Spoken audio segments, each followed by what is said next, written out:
Tervetuloa Dekkarifestivaaleille 2022. Mun nimi on Meri Eskola, mä oon toimittaja ja kirjailija ja mulla on ilo haastatella tänään tanskalaista rikoskirjailijaa Jussi Adler-Olsenia. Hän on julkaissut 9 Osasto Q-kirjaa ja pari muuta kirjaa, jotka on myös suomennettu.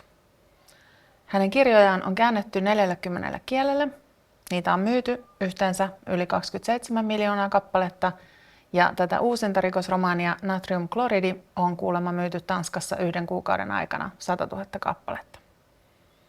Toivotamme Jussin tervetulleeksi. Hi, nice to see you, Jussi.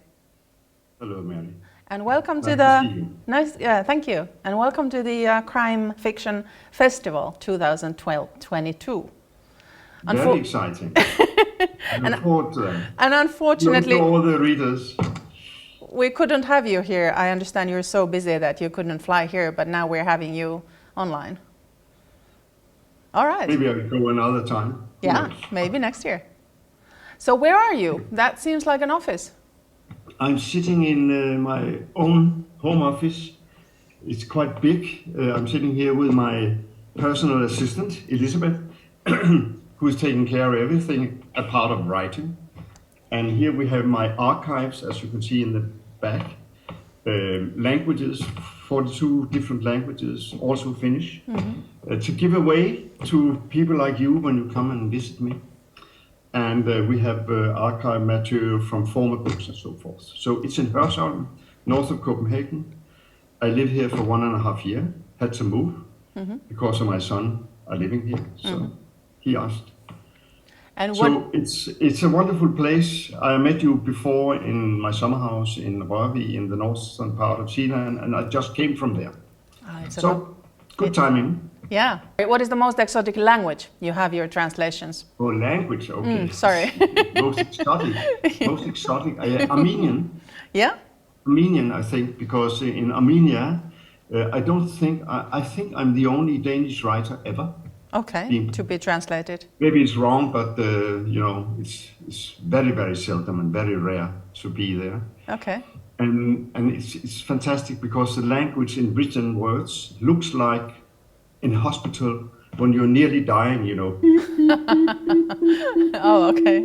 Yeah. It looks like that. Flatlining. Hospital to read it.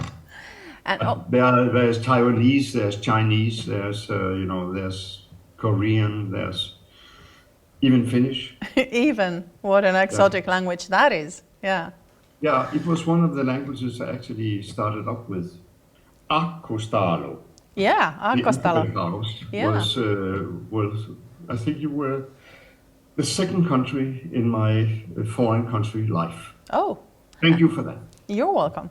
And it's a standalone, isn't it? It's not in the Q It's a series. standalone and it's still amazing. Yeah. Thank Good. you. But you're more famous for the Department Q series. And for those and for those who don't know, it's a murder squad who solves cold cases, right? Yes. And Sure. yeah. And now you have 9 books of those. And the recent one is just published here. True. And you have said somewhere that it is the longest consecutive thriller story that will become as a whole one story, but each book is one chapter in the whole. So I believe. Yeah. I mean, we have a lot of crime writers who actually made a lot of crime books, like Simenon, 100 and something. But it's not one story. And this is a one story. It's a standalone in 10 chapters, so to speak, in 6,000 pages. And why? Because there's a development not only according to characters and to interactions between the characters, but in their personal life. And I found it very amusing, to try to look forward a lot of years what would happen to my main characters. So I hope the readers will read all of them in a row, and then they know that this is one story, all well connected from one chapter to another. But they can also be read separately, right? Like if you can't read every one of them, or you say it's true, it can, yes, of course. And you once said that you know that this is going to be a 10-book series. Are you still convinced? You are? I'm quite convinced. Okay. I'm writing on number 10 just now. Okay. And of course, it's quite difficult to take up all 9 books before that in one book, I mean, in headlines. But it's very amusing, but also a little sad, because I know that now I'm waving goodbye to all my lovely main characters. And I'm also waving away a wonderful income of not only money, but also of connections and lovely people around the world who are publishing these books. And I will not be traveling as much as I did before within the series period. Yeah. So that's all. That's, you know, it's not a divorce, but it feels somewhat like that. Yeah, I can imagine. And what if you kill all your main characters now in the book 10, and then you have second thoughts and you want to come back and they're all dead? Then what are you going to do? Well, Conan Doyle tried it with Sherlock Holmes, and it will not work, for sure. But who says I'm going to kill anyone? Good one. I'm a nice guy, you know. Okay. So let's see. All right. Well, we're very excited to see what that is then. You can. And what are you going to do afterwards? After you finished? Oh, I think I'm going back to be a human being. Like, you know, having a lot of time and doing whatever I feel like. Improvise a little. To build some buildings. This is my hobby. To play some music. This is my hobby. And of course to write here and there. So, but what? Oh, that's exciting. Ooh, Yeah. That's really a cliffhanger. Yeah. But I have plans. Okay, good. All right. And before we start talking about your latest book, which is the Natriumkloridi, we will tell the story about your name, because your first name, Jussi, sounds very Finnish. We know it's Finnish, but it is not very common in Denmark. And is also not very common for a male in Denmark, I remember you telling me. So where does it... Well, I don't know any females actually being called Jussi in Denmark. Okay. But they believe I'm a woman. Exactly. Those who don't know of the language, of the name. So where does it come from? And they are in the beginning they were somewhat disappointed when suddenly there was a man in front of them. But the story is very simple. It came from my mother, who was a lover of Jussi Björling, this wonderful opera singer, a Swede. And well, he was not even called. He wasn't Christian Jussi. He was Christian Joseph. So it was just a nickname. And for me, it was a nickname also in some few years until I entered school. I was christened Carl Valdemar Henry. So and I didn't like the names, but I didn't know of that I was actually a Jussi. So my father told me when I entered school, well, you have to know when they are saying Carl, it's you.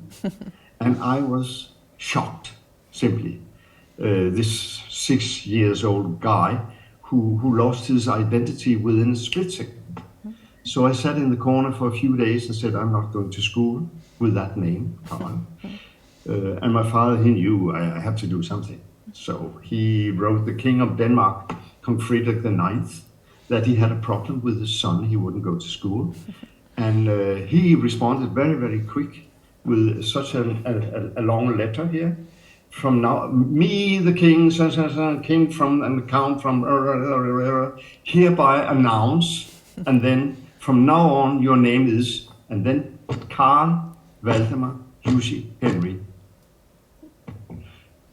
I was a little, disappointed, even though, because Jussi was not the first name. And it is the first name to my mind, so. But Carl is a king's name, and Valdemar is a king's name in Denmark. Henry is also a king's name, but it's only English, so he didn't care. Frederick. Jussi shouldn't come before the king's name. That's it. So Carl Valdemar Jussi Henry Adler-Olsen. That's me. And I have been in Finland a few times, and has been very nice to be in a country where when someone called Jussi, 10 men are turning around. Yeah. But I like the connection. Good. To the Finns. Yeah, we're very happy. I really do. And I love Finland very much. I was so amazed the first time I was in Finland. It was in 1981, I guess. And I had a peace movement demonstration on bikes. Oh. So we were biking from Turku and until Lapandanta. Mm. And there we wait to the Soviet soldiers and so forth. That was the first time, but since then I've been there sometimes. Shall we talk about your latest book, The Natriumkloridi? Okay. Yeah, thank you for saying latest, because normally people are asking for the last book. And the latest book is called Natriumkloridi. Yeah. And that's salt as we use it in the kitchen. On the general side, I could say that in 2005, I found the themes for all the 10 books. Mm. And what I needed in number 9 was 2 things. Mm-hmm. It was to unveil the whole story of the background of Karl Marx. Mm-hmm. That's one thing. And the other thing was I needed the theme of morality and ethics. Yes. And in 2005, we had some problem with morality and ethics in Denmark. But in 2021, my God, it changed to the worse. And that was a joy for me, of course, that I had plenty of stuff to write about. Yeah. It's all about that, and it's a very harsh story. I'm taking in Gordon, which is the 4th member of the Department Q, as a problematic but also very important person in the end. So Gordon, he's oh no, I will not tell anything. No, you will not. Something will happen, I can tell you. And I end up with the story with a cliffhanger. Yes. So you just go ahead. And you can read it even though you haven't read anything else. And you have a very nice habit of developing these characters. There are 3 now. There's Assad and Rose and Gordon. And they all develop and things happen and you reveal their past a little bit more. So It is a very interesting development. Yeah, I can tell in number 7 we had the background story of Rose. Yes. And in number 8 Assad. Of Assad. Yeah. Very hard stories, both of them. Yeah, they are. So of course we had to come to Karl. Yeah. In number 9. Yes. And 10. And please do tell me, why do you keep bringing the nail gun incident up again? As a reader, I'm getting very, very tired of it. But you seem to... Yes, wonderful. I am. Yeah, but you have your reasons, I can see that. I have my reasons because this is the beginning of the number 1 story for Karl Marx. Mm-hmm. There was an incident and he was nearly killed while they were trying to investigate a murder being done with a nail pistol. Mm-hmm. So the nail pistol incident followed Karl. One of his colleagues were murdered at this place, and another one was invalid, totally handicapped. And then Karl Marx, he was sort of estranged. He had some psychic problems since then. Yes. Anxiety and so forth. So, of course, in number 10, we have to know a little more about that. Yes. And for those who don't know, Karl Marx is your main character. What is his title in English? Is it a detective or what is it? In English, what's the title of Karl Marx in English? I don't know. He's detective inspector. He's a captain. I don't know, but he's the leader of the group. Sort of high, but he can't really decide anything else but the investigation matters. And they are cold cases, right? Usually, they're or cold difficult and a little hot. Also cases. True. Because I'm mixing 2 cases, one a cold case parallel with a hot one. Mm-hmm. And as a character, you yourself have described him as an angry old bastard. And he's also a little bit lazy and he's very complex. So why did you want to create a character like that? Well, I am maybe. Well, most police officers that worked in their, in their crew for many, many years only met criminal persons and injustice every day. And they are not, they're kind of not fed up, but, they are worn out of criminality and stories like that. And I met many in real life at that age, and it's like, it's like being a nurse or something, that every day we have to see for ourselves real life-threatening things, and we have to be alert. And being alert, I mean, throughout a whole career is nearly hopeless. And he's a victim of that. But nevertheless, he has got some sidekicks in Assad and Rose, and they are kicking him to put him back on the track always, and to be the true fantastic investigator as he actually also is. So to mix those part of the characters is extremely funny for me. Yes. And and I think there are more to him than I ever revealed. Yes. I like him very much. He's not me, and even though he's part of me, and he's part of every investigator I know. So police people in Denmark love the book, simply. And now we know that your first name is Carl, so that's not very difficult to detect. No. But would you like to tell the viewers, where does Mörk come from? There's a real life connection. Certainly I will. I was a son of a doctor, a psychiatrist. And for many years in my youth, I lived on mental hospitals, together with my family, together with the nurses and everyone else and the doctors who treated the patients there. It was, it was like a community in itself, with like 100 children and lots of traditional stuff to do. I mean, masquerade parties, and with the patients, of course. So this was my life. And there was also a city, of course, close to the mental hospital, but that was not really our life. It was at the mental hospitals, and we knew the patients very, very well. And in 1955, when I was 5 years old, I met Mörk. He was like 65 years old, I guess, and he had killed his wife. And that was an accident, really, but he became insane of doing that. And he was tormented every day. But I could feel as a child that I could, like in a keyhole, look into him and be a friend of him. And, his sadness sort of disappeared when he was together with me. And he taught me a lot. He taught me to have a kitchen. He came with food every day from the central kitchen. And I loved him, really. He never came out of the mental hospital institution. Later on, the year after, the year before, I lived in another mental hospital where they hadn't psychopharmaca.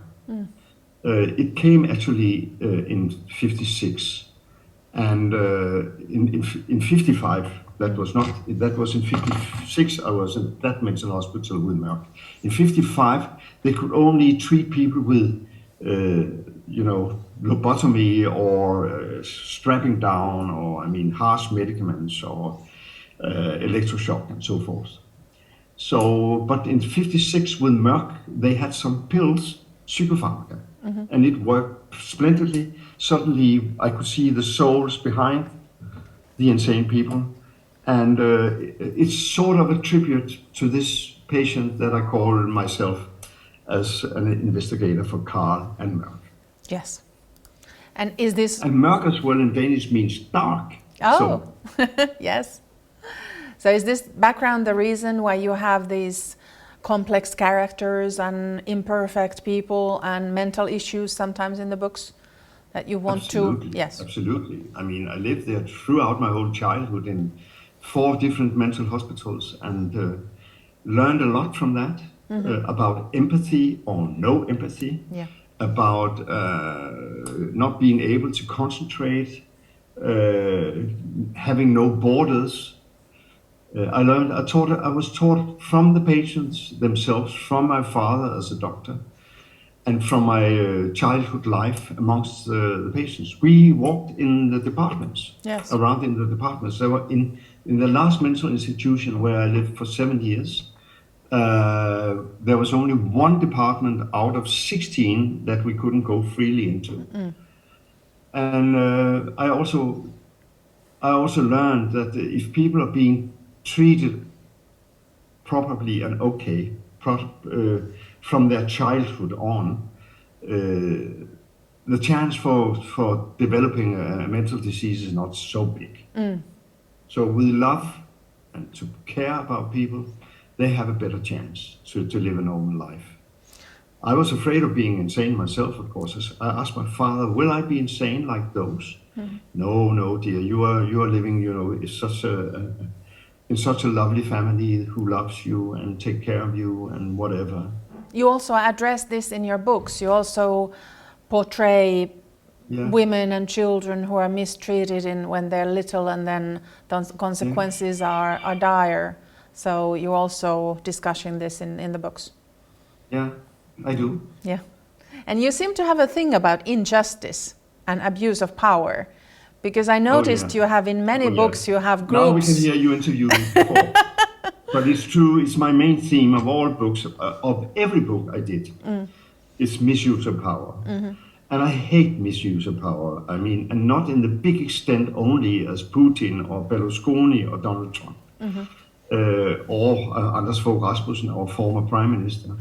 I hate it, in the small sense as well, in the family, amongst friends, mobbing, and misuse of power is terrible.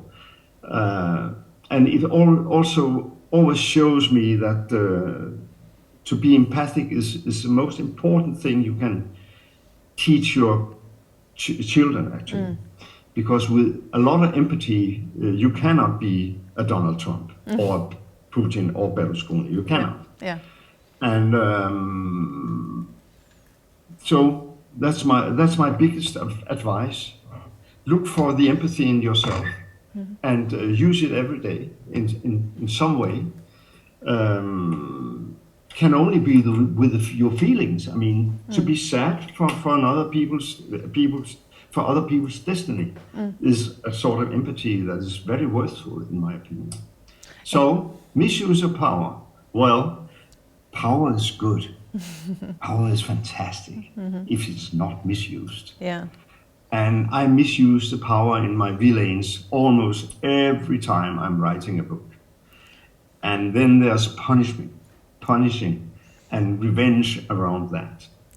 Yeah, you seem to have Which is fantastic.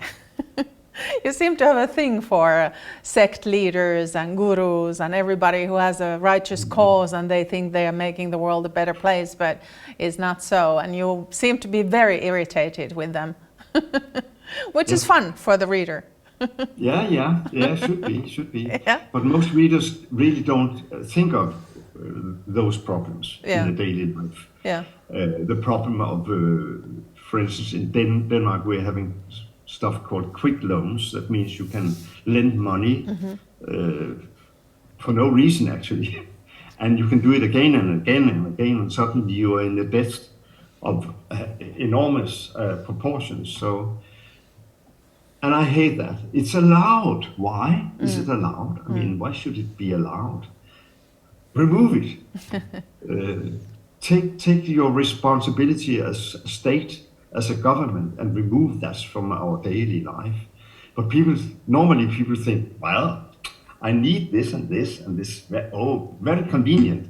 I could just borrow here and there and everywhere until it's not possible anymore.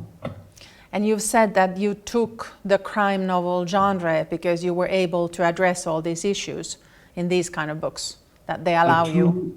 Yeah, true. I took exciting story genre We also have crime literature as one genre, but more important for me, the thriller genre as a bigger portion of this genre. And thrillers is, of course, not only to solve a murder and investigate it, it's also to prevent harsh things, murders and so forth, to happen in the end of a story. So people read a little faster and faster to go there. Yeah. That's very important, and that's classical. Yeah. That's classic. Count of Monte Cristo and stuff like that was with revenge, with a character who didn't understand why he was imprisoned and who did it. So we have to get him out of that and make him have his revenge. That's my stories. And you're right, within the thriller genre, you can do political topics, social topics, religious topics, romantic topics. Everything is possible. Yeah. And I love it. And now that we've been very depressing, shall I bring a little bit more lighthearted subject, which is humor?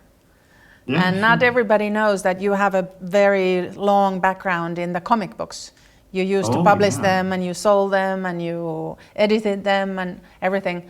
So is it fair to say that Assad has some comical features?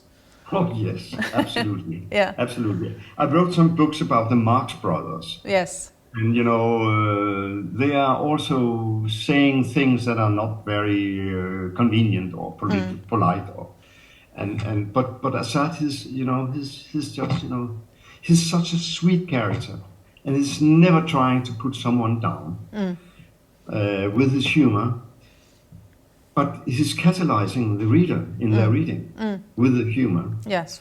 I can give you an example. You are lying in your bed and reading and my books, and you must sleep. Tomorrow you have to go to work, but I can't allow you to do that. So I give you a little sentence, and that's a cliffhanger. The cliffhanger means you have to read another half page or two, and then you can go to sleep. No, because now comes the humor. And with the humor and a little laugh, just 10 seconds of laughing, or even smiling, you are putting dopamines into your veins and blood, and then you can't sleep for half an hour. I mean, that's nature. It's such a wonderful hormone. You can't sleep while you're laughing. Maybe you can laugh in your sleep, but that's something else. And then after that, having this half an hour once more, very important in the story, also to smoothen up the hard story a little. Then I give you the hard story. Yeah. And then you can't sleep again.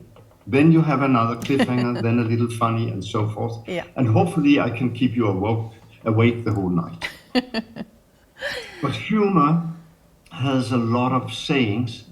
Within the humor, you're normally catalyzing people. Not only my readers, but also friends. It can be a bad discussion, but with a little humor here and there, it turns into, something else. I think you couldn't have offered us a better ending for this interview. So I will thank you very much, Jussi, for the lovely interview. And hopefully we will see you in Finland, Helsinki soon. I'm sure you will. And hi, Mary, and hi to all the readers. Thank you for coming here, and have a nice swell time with the next issue of Department Q. Bye-bye.